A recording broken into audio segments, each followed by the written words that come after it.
ನಿಮ್ಮ ವಾಹಿನಿ ಇದ್ದಿದ್ದು ಇದ್ದ ಹಾಗೆ. ಪಾಂಡವಪುರ ತಾಲೂಕಿನ ಮೇಲುಕೋಟೆ ಹೋಬಳಿಯ ಅರಕನಹಳ್ಳಿ ಕೆರೆ ಸರ್ಕಾರಿ ಕಿರಿಯ ಪ್ರಾಥಮಿಕ ಶಾಲೆ ಆವರಣದಲ್ಲಿ ಪುಟಾಣಿ ಮಕ್ಕಳೊಂದಿಗೆ ಸಂವಾದ, ಚರ್ಚೆ ಮತ್ತು ಮಂಡ್ಯ ಕೃಷಿ ಇಲಾಖೆ ಜಂಟಿ ನಿರ್ದೇಶಕರಾದ ಅಶೋಕ್ ರವರಿಗೆ ಸನ್ಮಾನ ಕಾರ್ಯಕ್ರಮವನ್ನು ಅರಕನಹಳ್ಳಿ ಕೆರೆ ಗ್ರಾಮಸ್ಥರು ಮತ್ತು ಆತ್ಮೀಯ ಮಿತ್ರರಾದ ಸಮಾಜ ಸೇವಕ ಹೊನ್ನಾವರ ಪುಟ್ಟರಾಜುರವರ ಸಮ್ಮುಖದಲ್ಲಿ ನಡೆಸಲಾಯಿತು.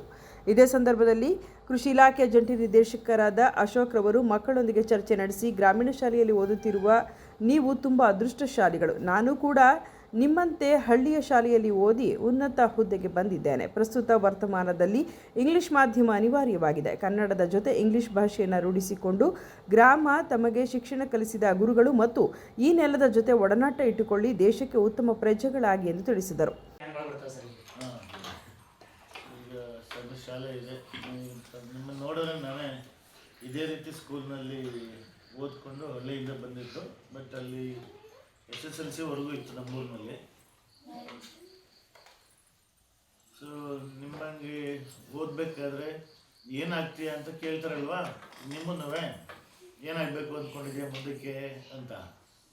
ಸರ್ಕಾರಿ ಹಂತದಲ್ಲಿರುವಂಥದ್ದು ಅಂದ್ರೆ ಯಾರು ಗೊತ್ತಾ?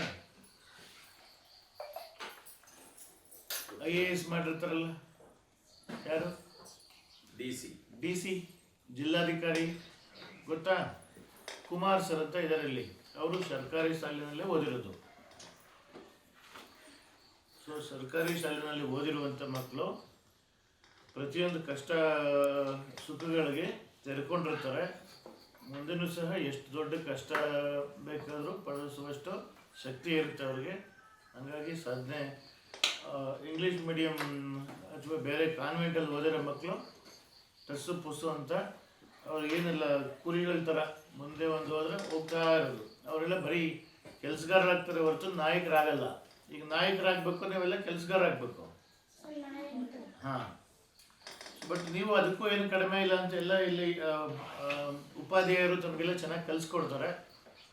ಶಾಲೆಯಲ್ಲಿ ಕಲಿಸ್ಕೊಟ್ಟಿದ್ದ ಪುನಃ ಮನೇಲಿ ಹೋಗಿ ಇನ್ನೊಂದು ರೌಂಡು ಅವತ್ತಿನ ಪಾಠನ ಅವತ್ತನ್ನ ಅಭ್ಯಾಸ ಮಾಡಿ ವಾರಕ್ಕೊಂದ್ಸಲಿ ರಿವಿಷನ್ ಮಾಡಿದ್ರೆ ಆವಾಗ ನಾವುಗಳು ಸಹ 100ಕ್ಕೆ 100 ಮಾರ್ಕ್ಸ್ನ ತೊಗೊಳ್ಬೋದಲ್ವಾ? 100ಕ್ಕೆ 100 ಮಾರ್ಕ್ಸ್ ಯಾಕೆ ತಗೋಬೇಕು?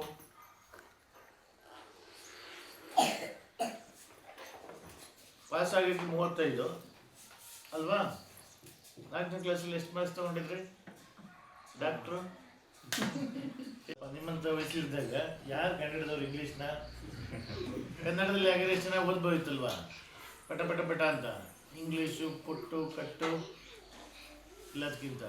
ಹಾಗಾಗಿ ಈಗ ನಾವೇನಾದರೂ ಸಾಧನೆ ಮಾಡಬೇಕು ಅಂತಂದರೆ ಇಂಗ್ಲೀಷ್ ಅನಿವಾರ್ಯವಾಗಿ ಬೇಕಾದಂಥ ಪರಿಸ್ಥಿತಿ ಈಗ ನಮ್ಮ ದೇಶದಲ್ಲಿದೆ. ಸೊ ನಾವೆಲ್ಲ ಪಾಶ್ಚಿಮಾತ್ಯನ ಬೇರೆ ದೇಶವನ್ನು ಅನುಕರಣೆ ಮಾಡ್ತೀವಲ್ವಾ, ಇಂಗ್ಲೀಷ್ಗೆ ಮಾರು ಹೋಗಿದ್ದೀವಿ. ಹಾಗಾಗಿ ಇಂಗ್ಲೀಷ್ ಬೇಕೇ ಬೇಕು. 1ನೇ ಕ್ಲಾಸಿಂದಲೂ ABCD ಕಲಿತೀರಲ್ವಾ? ABCD ಬರುತ್ತಾ? ನಿನ್ನ ಹೆಸರೇನು? What is your name? Nidhi. ಯಾರು ನಿಧಿ? ಹಾಂ, ಡಾಕ್ಟ್ರ್ ಓದಬೇಕು ಅಂದರೆ ಕನ್ನಡದಲ್ಲಿ ಪಾಠ ಮಾಡ್ತಾ ಇರುವಂಥ ಯಾವ ಡಾಕ್ಟ್ರು ಕಾಲೇಜು ಇಲ್ಲ, MBBS ಕಾಲೇಜು. ಆವಾಗ ನಾವು ಅಲ್ಲಿವರೆಗೂ ಕನ್ನಡದಲ್ಲೇ ಇಂಗ್ಲೀಷೇ ಯಾಕೆ ಬೇಕು?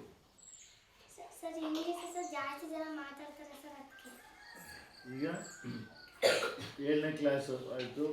ಸಮಾಜ ಸೇವಕ ಹೊನ್ನಾವರ ಪುಟ್ಟರಾಜು ಮಾತನಾಡಿ, ಗ್ರಾಮೀಣ ಪ್ರದೇಶದಲ್ಲಿ ವ್ಯಾಸಂಗ ಮುಗಿಸಿ ಈ ದಿನ ಜಿಲ್ಲಾ ಮಟ್ಟದ ಕೃಷಿ ಅಧಿಕಾರಿಯಾಗಿ ಮಂಡ್ಯ ಜಿಲ್ಲೆಯಲ್ಲಿ ರೈತರಿಗೆ ಹಲವಾರು ಸವಲತ್ತುಗಳನ್ನು ಸರ್ಕಾರದಿಂದ ಒದಗಿಸಲು ಅಪಾರ ಶ್ರಮವನ್ನು ಹಾಕಿದ್ದಾರೆ. ಮಂಡ್ಯ ಜಿಲ್ಲೆ ರೈತರಿಗೆ ಕೃಷಿ ಇಲಾಖೆ ಅನುದಾನದಲ್ಲಿ ತಾರತಮ್ಯ ಮಾಡದೆ ರೈತರಿಗೆ ಬೆನ್ನೆಲುಬಾಗಿ ನಿಂತ ಉನ್ನತ ಅಧಿಕಾರಿ. ಇವರಂತೆ ನೀವು ಚೆನ್ನಾಗಿ ಓದಿ ಉನ್ನತ ಸ್ಥಾನವನ್ನು ಹೊಂದಬೇಕೆಂದು ತಿಳಿಸಿದರು.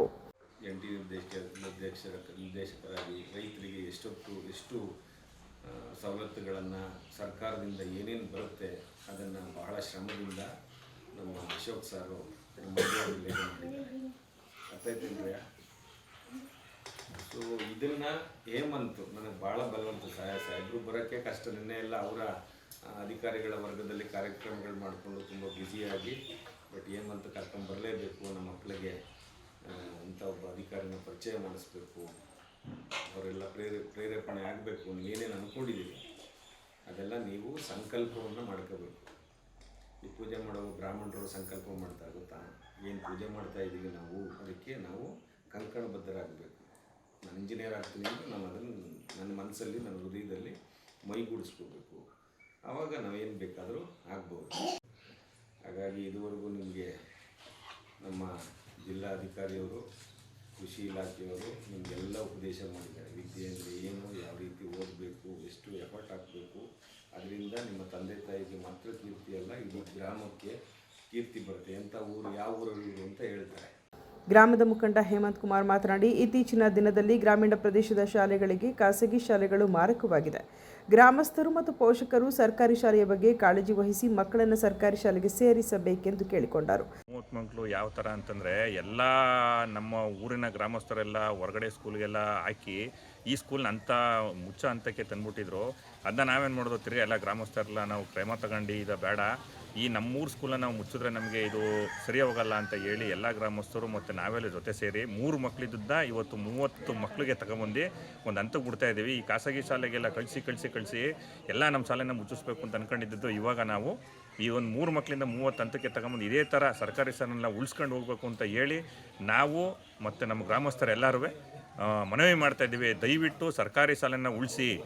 ಕಾರ್ಯಕ್ರಮದಲ್ಲಿ ಕೃಷಿ ಇಲಾಖೆ ಜಂಟಿ ನಿರ್ದೇಶಕರಾದ ಅಶೋಕ್, ಎಸ್ಟಿಎಂಸಿ ಅಧ್ಯಕ್ಷರಾದ ಪ್ರಕಾಶ್ ಹೊನ್ನಾವರ, ದುರ್ಗೇಶ್, ಸಮಾಜ ಸೇವಕ ಹೊನ್ನಾವರ ಪುಟ್ಟರಾಜು, ಶಾಲಾ ಶಿಕ್ಷಕರು, ಪುಟಾಣಿ ಮಕ್ಕಳು, ಗ್ರಾಮಸ್ಥರು ಭಾಗವಹಿಸಿದ್ದರು.